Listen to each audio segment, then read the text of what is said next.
原來咧想搞好濕疹同埋減肥快啲，唔係淨係識得戒口㗎，仲要識得補腦。上一集咧就講咗減壓，今日咧就講埋營養啦。有好多人減肥減到好攰，冇精神，連皮膚都變得差咗。其實好大機會係我哋缺乏咗一種關鍵嘅營養素。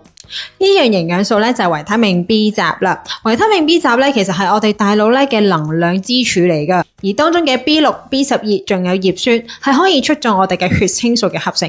但如果我哋嘅 B 集咧唔夠嘅話咧，我哋會出現腦霧啦，哇，攰到不得了，記憶力仲差咗添，仲有機會增加我哋憂鬱嘅風險㗎。對於我哋咧要抗炎減脂嘅朋友，呢一個咧腦袋清醒嘅飲食清單咧就非常之啱你啦。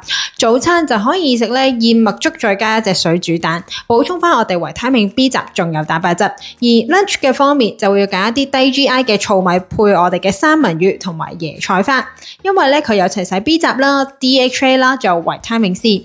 而晚餐方面咧就可以揀咧番薯、雞胸肉仲有菠菜呢三樣嘅組合，補充翻我哋維他命 B6仲有葉酸嘅喎。提多你一次，食啱營養，皮膚仲有身體咧就自然會報答你，變翻一個好好嘅狀態。如果你都想拎呢一份超實用嘅低 GI 抗炎嘅一日飲食餐單嘅話咧，即刻留言 B 集，我就會 message 俾你噶啦。我哋下條短片再見啦，拜拜。